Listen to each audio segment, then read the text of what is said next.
Okay, hello everyone. Good day. Very interesting yung topic natin ngayon. I'm going to talk about the paradox of choice. Tapos yung subtitle ko, the four phases of infidelity.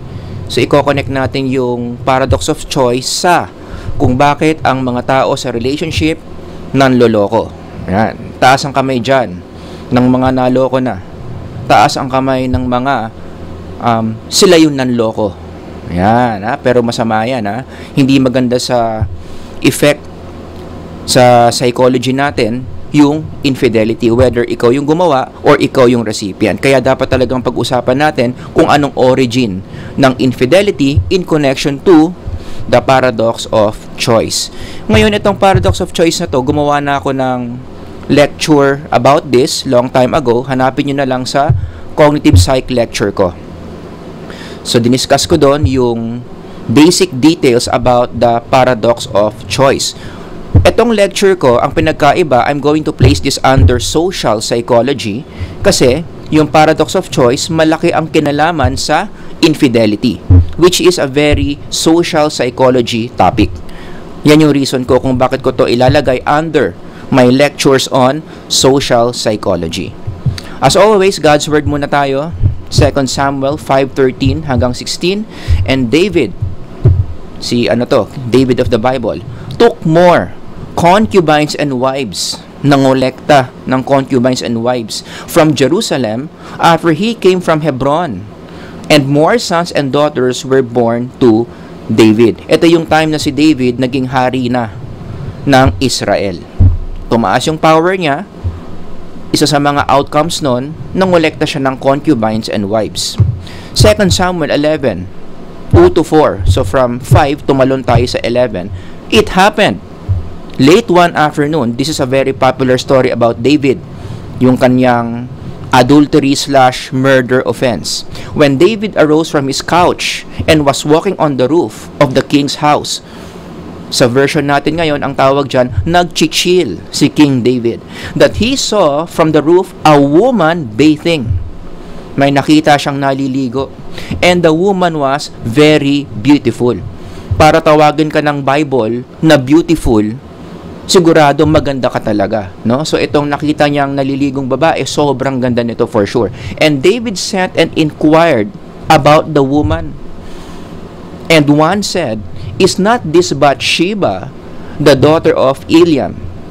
Or in some pronunciations, Eliam, whatever. "The wife of Uriah, the Hittite." Isa sa mga tao ni David si Uriah. So David sent messengers and took her, and she came to him. And he lay with her. Now she had been purifying herself from her uncleanness, then she returned to her house. So, lahat ng verses na yan, may isa pa pala, no? So, ito, Genesis, the book of origin where everything begins. And the man said, ang man naman dito si Adam. Mamaya, ikukumpara natin si David, itong first two verses, kay Adam. That is how, or this is now, bone of my bones and flesh of my flesh. Nakita niya si Eva dito for the first time. Nakakita siya ng isa pang tao na ipapartner sa kanya. Ito yung reaction niya. This is now the bone of my bones and flesh of my flesh. She shall be called woman, for out of man she was taken. So as we go along, as always, lagi natin ginagawa to sa channel natin, yung mga passages na yan, i-connect natin in our lecture about the paradox of choice. Anong kinalaman yan sa infidelity. Okay? So, let's talk about paradox of choice. Again, if you want a more detailed version of this lecture, punta lang kayo sa Cog Psycho na playlist, nandun yan. Pero daanan na rin natin. Paradox of choice, pinasikat ito ni Barry Schwartz. As you can see here, wait lang medyo na gulo pala yung images ko dito. Ito si Barry Schwartz, a very popular psychologist in American psychologist. Ito yung libro na sinulat niya, The Paradox of Choice, Why More is Less. Highly recommended you read this. Anong definition ng paradox of choice? According to these people, grabe, ang daming nag-define ng paradox of choice because it's a well-researched concept in cognitive psych, even in social psych. As various assessments of well-being tell us, increased choice Pag dumadami daw yung choice mo, ano nangyayari? Have been accompanied by decreased well-being. Bumabagsak yung well-being mo kapag marami kang choice.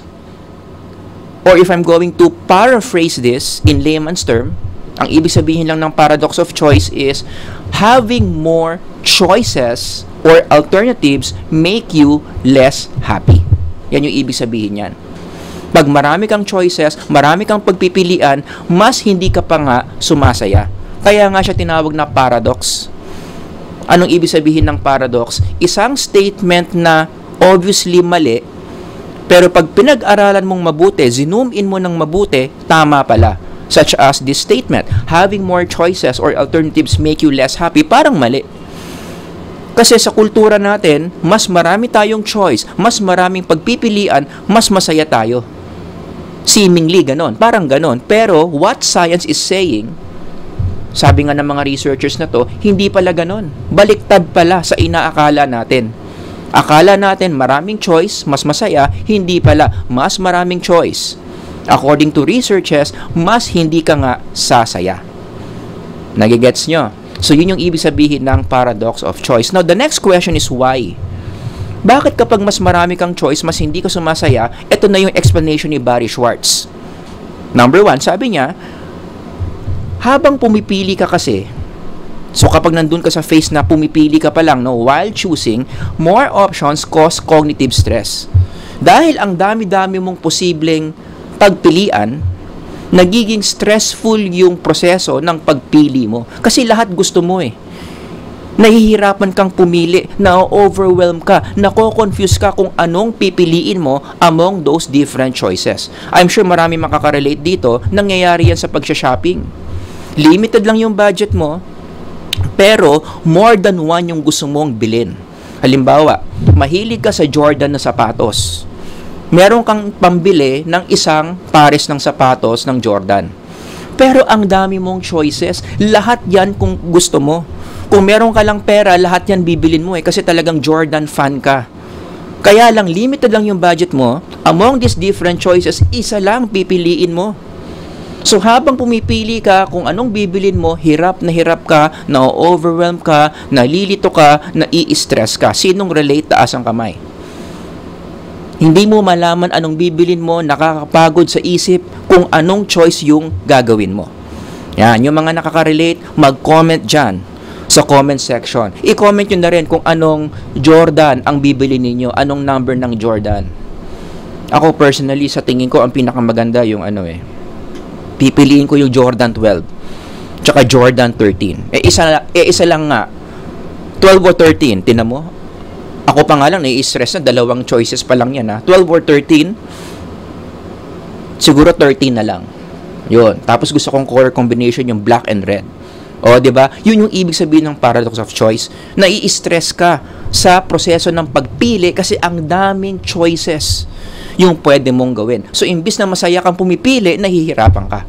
Okay? Now, a more serious context. Ito kasi, pagpili ng sapatos, no? Pagpili ng eskwelahan that can determine your future. Nakaka-stress din pumili yan. Magka-college ka na, biglang may magi-sponsor sa'yo. Siya daw bahala sa tuition fee mo. Hanggat kolehiyo ka. O pinapapili ka, saan mo gusto mo mag-aral? UP, Ateneo, Lasal. So, habang iniisip mo kung saan eskwelahan kang papasok, kasi lahat naman yan maganda, nakaka-stress. At sana, yung piliin mo dyan, yung color green. Siyempre, joke lang yon, diba? Bahala ka kung saan mo gusto. Pero I'm sure, anyone who will undergo that experience, pipili sa top 3 universities, isa lang yung choice mo na pipiliin, nakaka-stress gawin yan. Nagigets nyo? Yun yung sinasabi ni Barry Schwartz na paradox of choice. Another reason why our happiness drops kapag maraming tayong choices is, let's go to number 2, kapag nakapili ka na. So yung kanina ibang phase yon habang pumipili. Ito, after mong pumili, bakit bumababa yung happiness mo? Kasi the unchosen alternatives generate doubt. Nagdududa ka na ngayon doon sa pinili mo kasi alam mo na marami kang hindi napili. So nagkakaroon ka ng question na what would have been kung yung pinili mo yung iba. Nagkakaroon ka ngayon ng thinking na baka mali yung pinili ko. Baka mas okay sana kung pinili ko yung mga hindi ko pinili. Going back to that example, halimbawa, pumili ka ng isang eskwelahan dito, sinunod mo yung advice ko, pinili mo yung berde, yung green. At first, masaya ka. Wow, I have made the best choice. Ang gaganda ng building dito. Yung mga teachers dito ang lulupit. Napakaganda ng environment. 'Di ba? Honeymoon stage yun eh. Pero along the way, habang papagitna ka ng experience mo sa Lasal, biglang may maiisip ka. What would have been kung UP pinili ko? Wow. What would have been kung Ateneo yung pinili ko? Nagkakaroon ka na ng doubt. Hindi kaya mali itong pinili ko? Hindi kaya mali na nasa Lasal ako? Hindi kaya, siguro mas bagay yung UP, sana yung pinili ko. Siguro mas bagay kung Ateneo yung pinili ko. So ano nangyari? Yung kaninang pagkasaya-saya mo na pinili mo yung Lasal, maya-maya nagdududa ka na. Hindi ka na ganun ka-happy sa Lasal. Kasi nga, yung happiness mo dito, in a scientific term, yung well-being mo dito, kinakain, pinapababa, tinutulak pababa ng doubt mo. Bumabagsak yung well-being. What would have been if I have chosen the other things that I did not choose? Kaya gusto kong mag-reflect kayo, no? Meron ba kayo mga ganyang moments sa buhay ninyo? What would have been moments?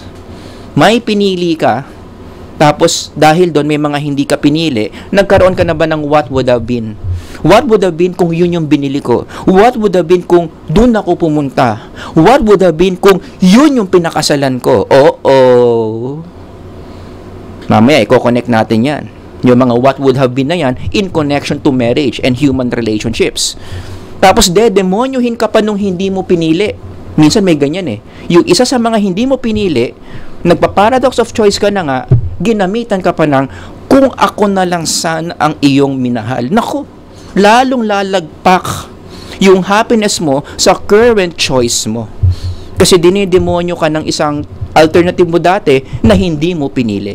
Yan, mamaya i-connect natin yan. So to summarize everything I'm saying here, no, ang ibig sabihin lang ng paradox of choice, nawala yung saya mo sa pinili mo noong nakita ka o may nakita kang bago.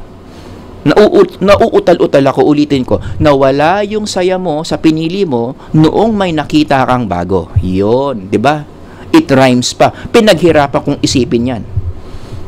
Ulitin ko kasi ang sarap sabihin, nawala yung saya mo sa pinili mo noong may nakita kang bago. Yan ang ibig sabihin, in layman's terms, ng paradox of choice. Kaya pwede nating i-connect to sa konteksto ng human relationship, specifically infidelity. Kaya nga to under ng social psyche. Because infidelity involves two people. Interaction between two people, actually three. 'Di ba? Yung magpartner at yung third party. So it's a very social psychology thing under to ng social psychology lecture. So kapag binasa mo yung research ng mga articles on infidelity, which is sobrang dami it's a very busy area of research. You can have an expertise here. Merong mga psychologists, ang expertise nila is infidelity. Isa yan sa mga models na well accepted in the field. Na isa sa mga causes ng infidelity is paradox of choice. So sabi ko dito, one of the cause hindi natin ino-oversimplify ang infidelity, is a very complex topic, maraming reasons, maraming possible causes bakit nagkakaroon ng panloloko sa relationship. Pero we cannot deny, based on research, na ang paradox of choice, isa ito sa very powerful psychological force. Bakit nagkakaroon ng infidelity? So, linawin natin ang ibig sabihin ng infidelity. Sabi ng APA, galing to sa online dictionary nila, a situation in which one partner in a marriage or intimate relationship becomes sexually or emotionally involved with a person, yun yung third party, other than the partner's spouse or girlfriend or boyfriend. And I want to emphasize here na ang infidelity, hindi siya laging physical. Kahit walang nangyayari sa dalawang tao, hindi naman sila nag-sex, emotional infidelity counts as infidelity. Yan, emotionally involved.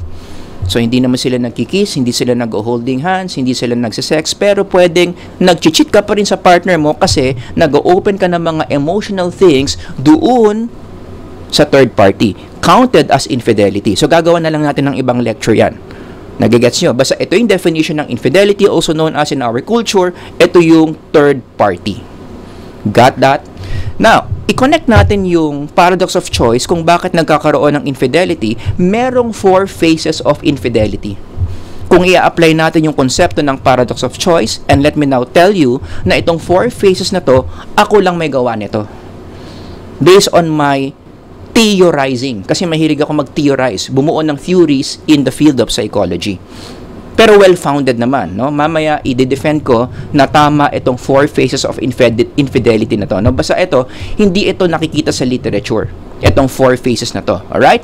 Phase number 1. Siyempre, magsisimula yan sa satisfaction with the chosen partner, also known as the honeymoon stage. May mga choices ka, hirap na hirap kang pumili ka na ng isa. Ang natural tendency nun, syempre, paninindigan mo yung pinili mo. So, hahanap ka ng mga reasons kung bakit you made the best choice. Na-experience niyo yun?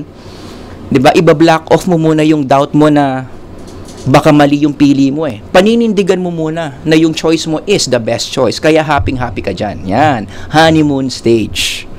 Ganito pa kayo nung jowa mo, nung asawa mo. Yan. Pa-smile-smile, pa-breakfast-breakfast, out of town, magbabike kayo ng sabay, ano pa ba? O basta lagi kayong kinikilig sa isa't isa araw-araw. Nagniningning ang mga mata ninyo. Kasi nga, honeymoon stage, phase 1. Fast forward, nagtuloy-tuloy yung relationship nyo, punta kayo sa phase 2. Isa sa inyo, sabihin na lang natin yung lalaki, ma-expose na siya sa alternatives. And there are 2 types of alternatives. Unang type of alternative is the unchosen alternatives. Ito yung mga pwede niyang pinili noon na hindi niya pinili. Yan. Kapag na-expose yung lalaki doon sa mga kinoconsider niya dati na hindi niya pinili, yun. That's phase 2. Nagigets nyo? So, kasama na dyan, syempre, yung mga ex niya. Kasama na dyan yung mga naging crush niya noon. Yan. That's the first type. The second type of alternatives is yung possible alternatives. Ito yung mga tao na walang kinalaman sa past niya, pero pwede niyang ipalit sa current choice of partner niya. Nagigets nyo? Yan yung possible alternatives. Kapag yung isa sa couple in a relationship na exposed sa letter A or letter B, yan, doon na ngayon lalabas yung paradox of choice. Ito yung magge-generate ng paradox of choice. Iisipin na niya, what would have been, what could have been kung ito yung pinili ko at hindi yung asawa ko.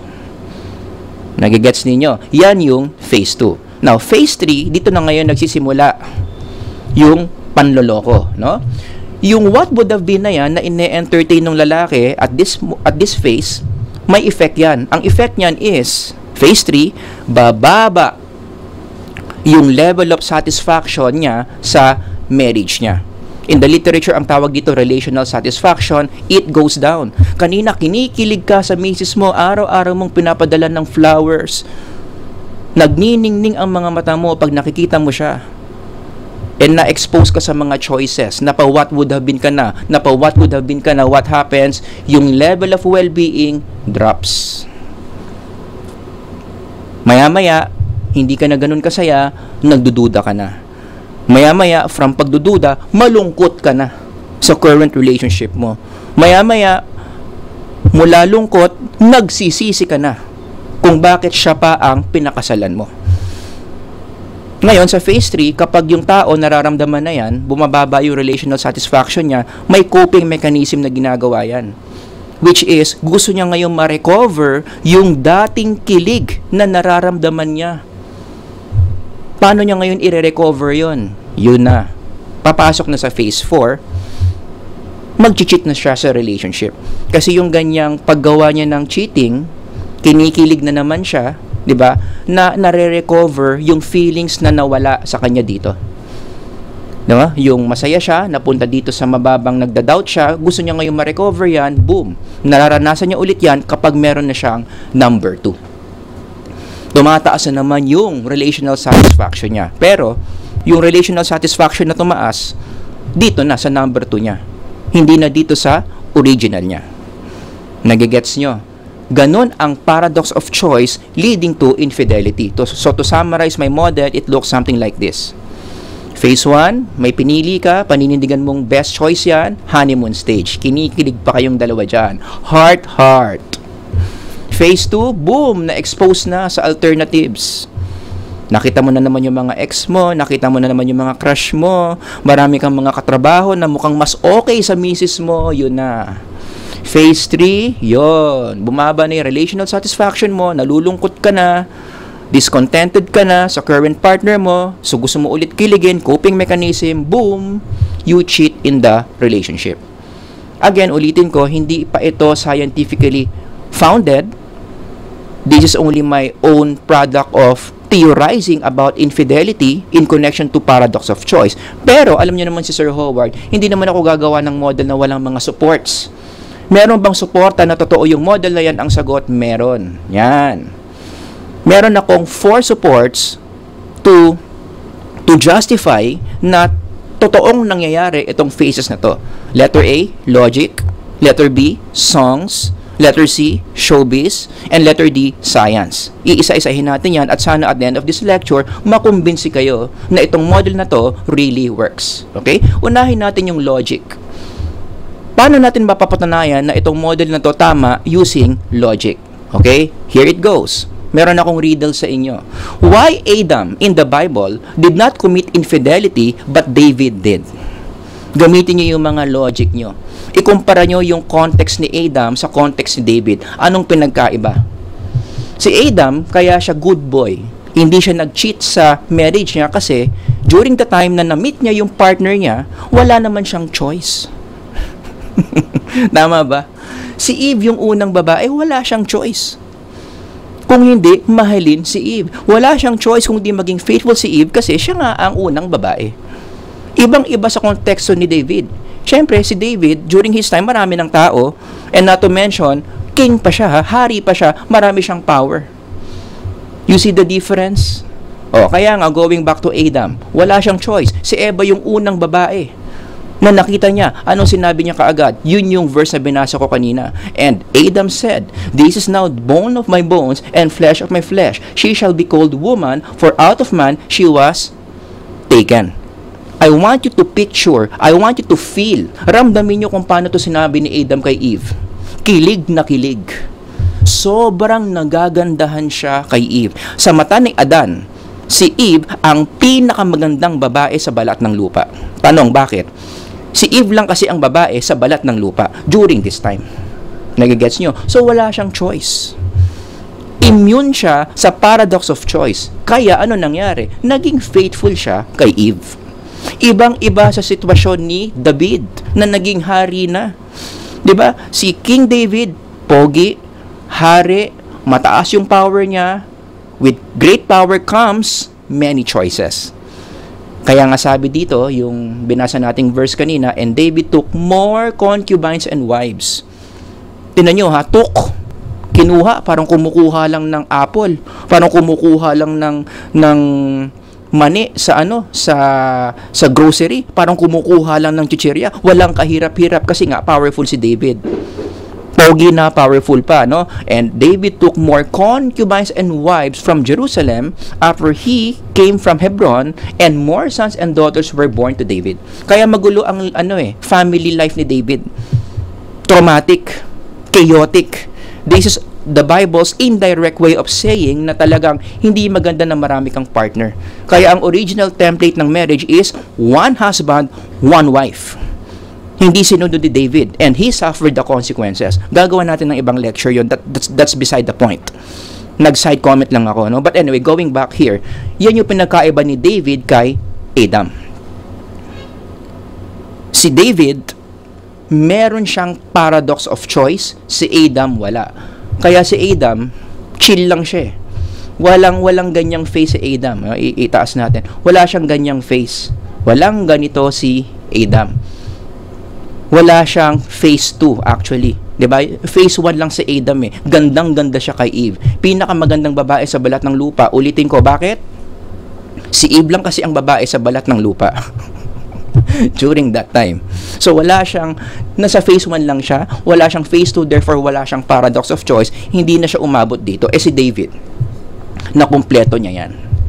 Nagigets nyo? Kaya nakaisip ako ng insight dito in connection to Adam, minsan, mas okay pa kung wala kang choice. Do you agree? Mag-type nga kayo ng amen dyan if you agree. Lalong-lalo na, kung si Lord na lang ang gumawa ng choice para sa'yo, mas okay pa yun eh. Hindi ka magkakaroon ng paradox of choice. Wala kang stress, wala kang anxiety, wala kang overwhelm, wala kang confusion na mararanasan because the Lord has made the choice for you. And we know that because God is the ultimate God, He's omniscient, alam niya lahat, kung ano man choice yung ibigay niya sa'yo, yun yung best choice. Kaya wala kang what would have been. Because you know, whatever God has given you is the best choice. Amen? Yun. Minsan, dapat ito na lang pinagpapray mo. Lord, wag mo akong papiliin. You choose for me. Yan. Alright? Anyway, so that's my number 1. Paradox of choice in connection to infidelity. Logically, it sounds logical. Number 2, how paradox of choice leads to infidelity. Alam nyo, kitang-kita yan sa mga songs natin. Yung mga kanta na ilalabas ko dito, mga OPM. So, coming to straight from Filipino experience. May isang kanta ang title, Sana Dalawa ang Puso Ko. Pigilan nyo kung malapit ko na itong kantahin. Alam nyo naman ako, pag nag-flash ng lyrics dito, natatempa kong kumanta. Pero baka ma-copyright. Okay? So anyway, look at this song. Kung babasahin nyo yung buong kanta, kitang-kita nyo na lumabas yung 4 phases na sinasabi ko dito. Alright? Isa-isahin natin. Look at that. Yan. Balik tayo sa lyrics. Parang kailan lang, sabi nung singer, buhay ko'y walang gulo, may minamahal at minamahal ako. Sounds familiar? Anong phase yan? If you can follow my line of thinking, phase 1 yan. It used to be, ang starting point nila, masaya sila sa relationship nila. Especially dun sa perspective ng lalaki, kasi yung lalaki yung kumakanta dito, di ba? Satisfied siya sa pinili niya.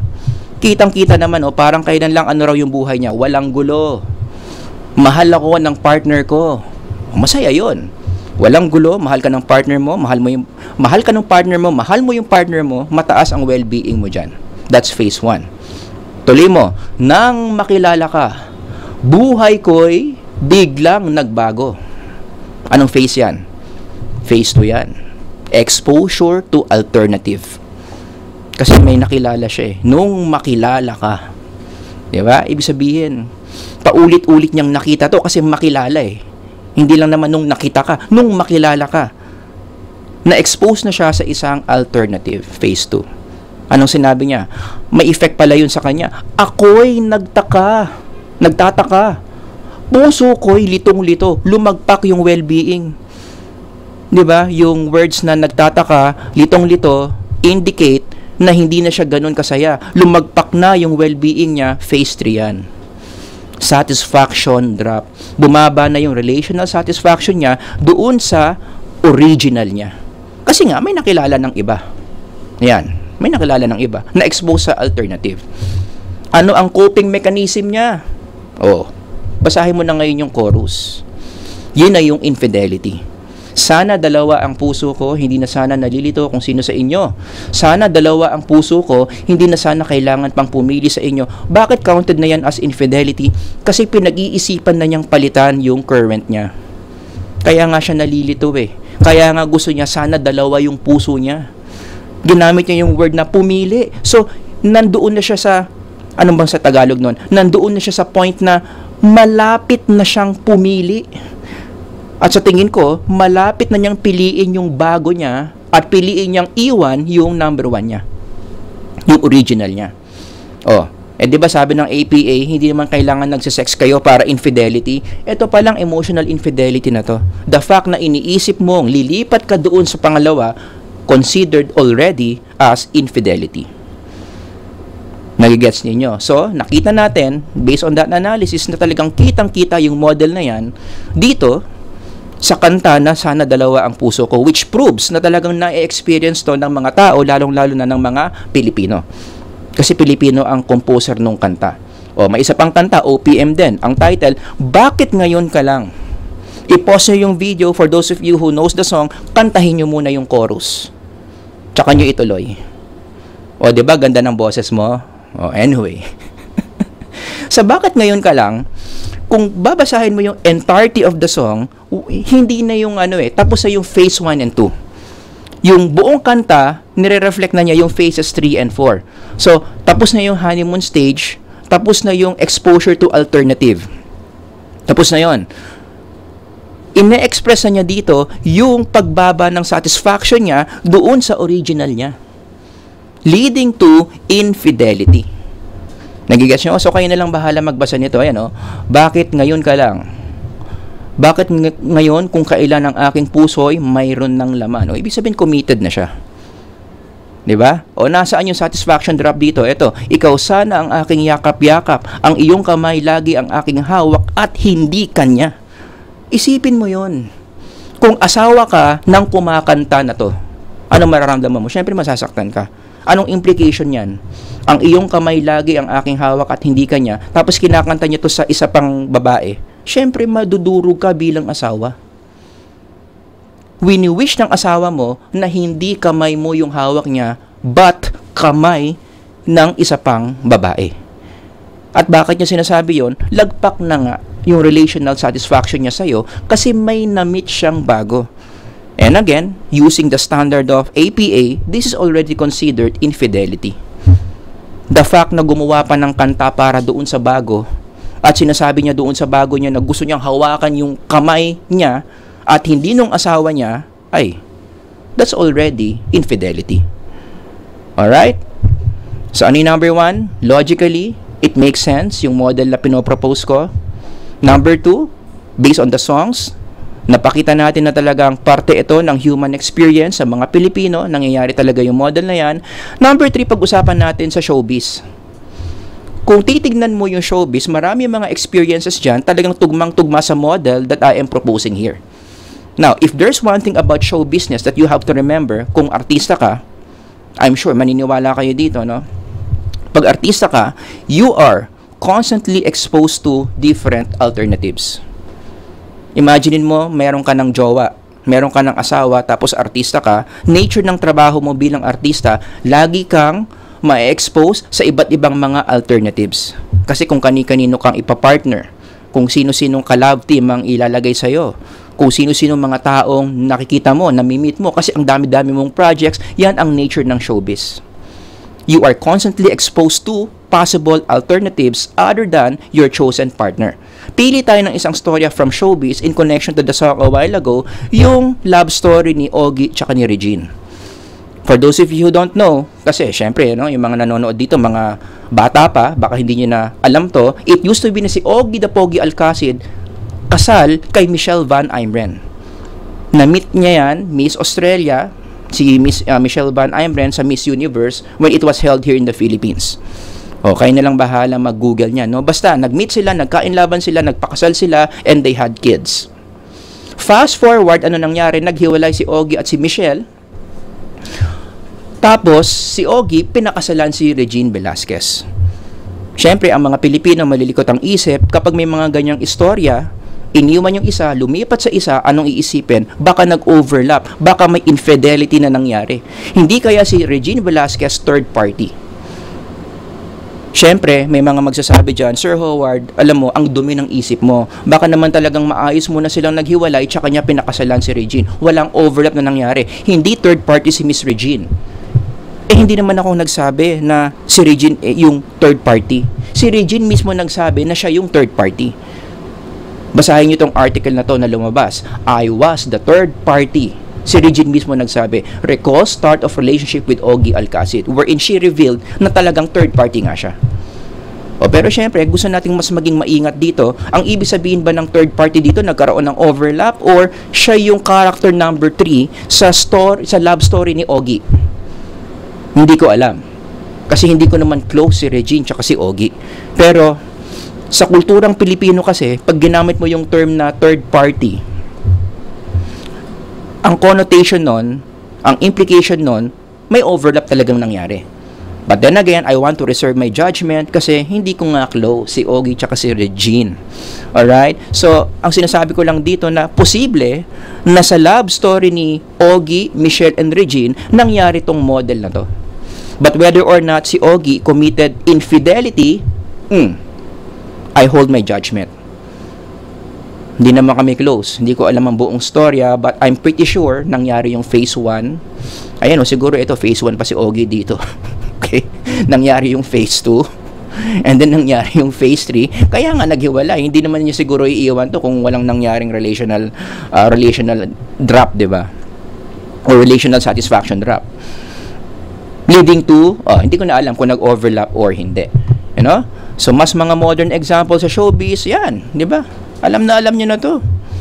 Si Gerald Anderson, posible kaya na sa mga naging relationships niya, along the way, nangyari tong model na to, mataas yung chance. Hindi tayo 100% sure, pero mataas yung chance. Okay? Yung kay Aljur, tsaka yung kay AJ, yung kay Paulo, tsaka yung kay Yen. Bago si Yen, si ang pangalan nun? Yung naging partner ni Paulo before Yen, nalimutan ko na, ilagay nyo lang sa comment section. Eto, latest to, latest. Very recent lang to, yung Maris, yung Rico, tsaka yung Anthony.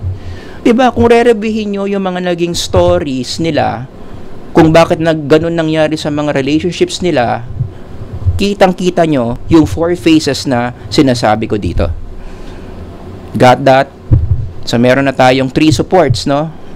Let's go to the 4th support, scientific. After all, we're doing psychology, dapat scientific tayo. Baka sabihin nyo, kung ano-ano lang yung mga kinokonek ko dito, ano bang sinasabi ng science about paradox of choice in connection to infidelity? Meron bang basihan yan na i-connect mo yung dalawa? Ang sagot, meron. Basahin nyo na lang tong journal articles na to, dalawa yan ha. Article 1, type nyo na lang sa Google yung title, Article 2. Combine mo yung dalawang articles na yan, basically ang sinasabi nila dito is, the person's level of physical attractiveness is a powerful predictor of infidelity. Sa madaling Tagalog, mas pogi, mas maganda yung kapartner mo, mas mataas yung chance na lolokohin ka niya sa relationship. Ang tanong, bakit? Anong kinalaman na pogi o maganda yung partner mo at magiging manloloko siya in the future? Kasi sabi ng articles, kapag mataas ang physical attractiveness mo o ng partner mo, ina-attract mo yung mga alternatives. At yung mga alternatives na yun, pag pumupunta sa buhay mo, tumataas yung paradox of choice mo, leading to infidelity. Siyempre, ang pogi mo ang ganda mo ang daming humihingi ng number mo, ang daming nag-a-add sa'yo sa Facebook, kung saan-saan kang party ini-invite, daming umaamin sa'yo ng feelings nila, na crush ka nila, kasi ang pogi mo, kasi ang ganda mo So, habang na-expose ka sa mga alternatives na yon, palakas yung paradox of choice hanggang sa mukhang nagsisisi ka na pinili mo yung jowa mo, na pinili mo yung asawa mo, so magkukuping mechanism ka, boom, infidelity. Nagigets nyo? Kaya kung titignan nyo yung mga relationships sa showbiz in connection to these articles, it makes sense Bihira yung nag-workout talaga sa showbiz. Mahirap. Hindi ko sinasabing hindi nag-workout. It does, at times. But for those relationships to work, kailangan double the effort, triple the effort to sustain the relationship. Kasi iba talaga kapag yung relationship nyo, pareho kayong artista, super exposed kayo sa paradox of choice. At maraming mga relationships hindi kinakaya, they break apart through infidelity. Kaya ang isang insight na gusto kong i-share dito is, mahirap talaga magjowa ng pogi, mahirap magjowa ng maganda, lalong-lalo na ng artista. Kaya kung nag-iisip kayo magjowa ng artista, hindi ko naman sinasabing pigilan nyo yung mga damdamin nyo, kung talagang mahal mo, di ba? Pero you just have to be prepared. Na yung nature ng trabaho ng jowa mo na artista or model, o yung jowa mong pogi o sobrang ganda, buong barangay crush siya, di ba? Talagang matindi ang paradox of choice dyan. That will put pressure in your existing relationship. Kaya dapat mahigpit ang kapit nyo sa isa't isa dito. Nagigets nyo? So in closing, siguro naman na-convince na kayo na yung model na pine-present ko dito makes a lot of sense. So i-flash ko ulit. Asan yun? Yan. Siguro naman naniwala na kayo kasi nasuportahan naman ng mga sumusunod. Asan na yun yung listahan ko? Yan. Diba? So in closing na tayo, no? Ready? Ang tanong ngayon, how can you prevent paradox of choice in a committed relationship? Bawa talagang may jowa kang pogi, may jowa kang maganda, wala na, nandiyan ka na Nagjowa ka ng artista. Tapos narinig mo tong lecture na to, edi praning ka na. Gusto mo nang i-check yung cellphone ng partner mo. Di ba? Oh. So ano yung mga pwedeng gawin para yung paradox of choice will not lead to infidelity? Yan. May mga possible applications dito. Una, may isang nagsabi na ang pangalan Andrew E. May solution siya dito. At yung solution niya, in fairness, it makes a lot of sense. Anong sabi ni Andrew E? Humanap ka raw ng pangit. O syempre, yung word na pangit, hindi na raw politically correct yan. Anong scientific term dyan? Low attractiveness. Yan. Sa literature, yun ang tawag doon. Low level of attractiveness. And you know what? If you come to think of it, it makes a lot of sense. Yung sinasabi ni Andrew E. Kaya hindi ko alam, i-check nyo nga. Si Andrew E. ba psych major? Mukhang alam niya yung literature. At yung solution niya about this, mukhang scientifically it makes sense. Kasi kapag mababa yung level of attractiveness mo, wala ka masyadong choices. Kasi walang mga lumalapit sa yung alternatives. So kung may isa mang lumapit sa iyo at gulat na gulat ka na lumapit sa iyo kasi nga low level yung attractiveness mo, ibibigay mo na yung best mo. 'Di ba? Kasi ang logic mo diyan, wala lang lumalapit sa akin eh. Ito na nga lang eh. Baka pag ito na wala pa, wala na talagang lumapit sa akin, ibibigay mo na yung 100% mo.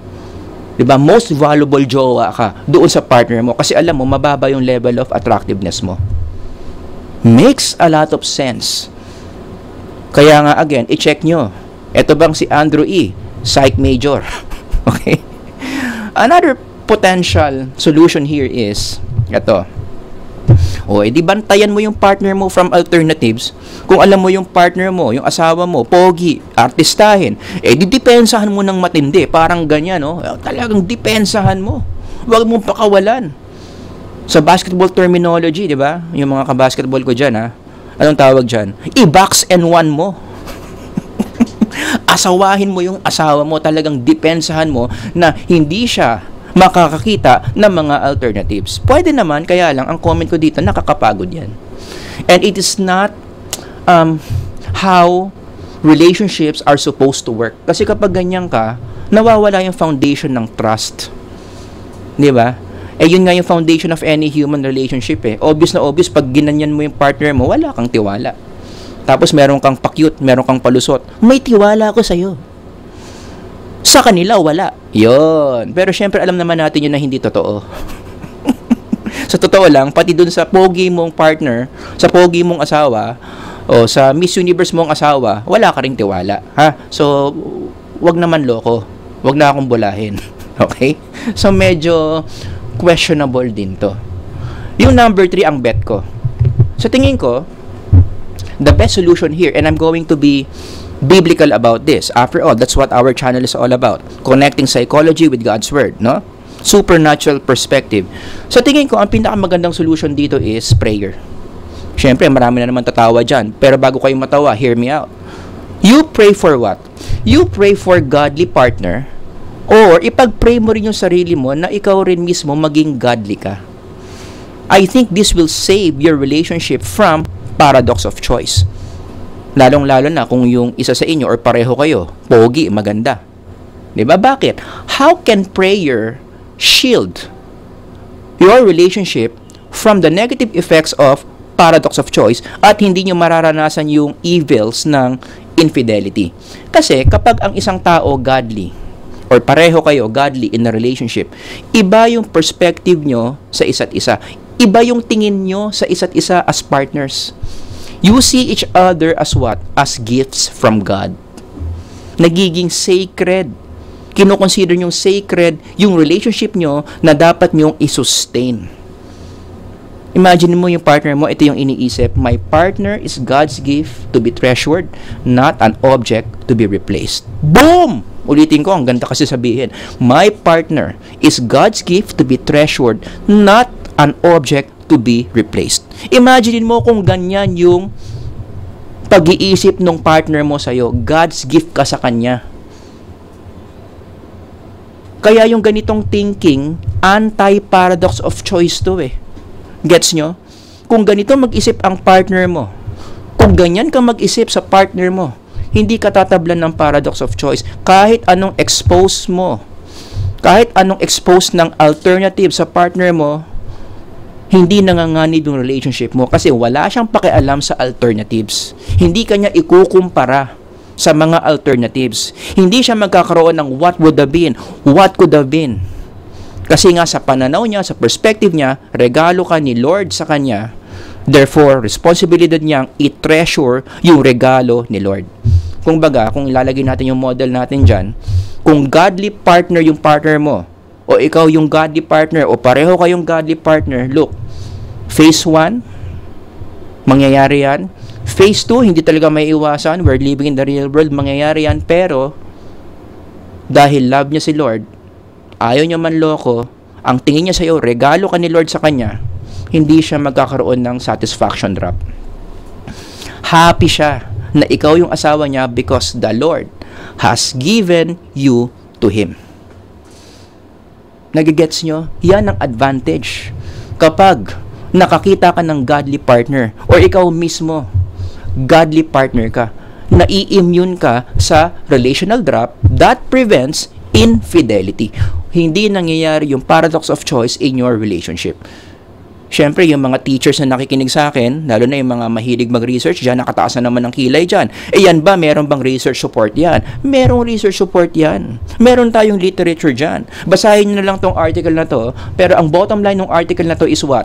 Those people who are highly spiritual, close kay Lord, although 3 religions yung pinag-usapan dito, pero common yung results nila, no? Ang focus natin dito, yung Christianity.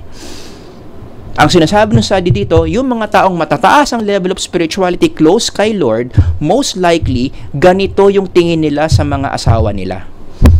Their partners is God's gift to them. God wills them to have their husband and wife as their partner. Therefore, walang paradox of choice. So, ito yung sinasabi ng mga researchers, no? Ganito sila mag-isip, it leads to marital satisfaction. Kaya pala, going back to that model, hindi nangyayari yung satisfaction drop kapag godly kayong dalawa. Kasi iba yung tingin mo sa marriage mo, iba yung tingin mo sa relationship mo, hindi mo kinukumpara yung partner mo sa iba, immune ka dito. Kasi nga, in the first place, nasusustain mo yung marital satisfaction mo. Nagigets nyo? So para sa akin, no, among those different solutions, ito yung best. Supernatural. Pray for a godly partner. Ask God to transform you to be godly. So sana naman in this short lecture, yan, na-justify ko yung validity of this model. Bakit may infidelity? Dahil sa paradox of choice. How does paradox of choice lead to infidelity? Dumadaan sa 4 na phases. At may mga suporta tayo dyan, letters A to D, na-lecture ko yan for today.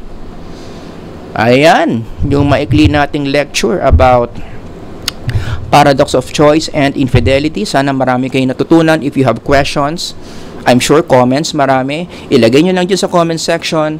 Sir Howard here. Until next time, God bless everyone. Bye-bye.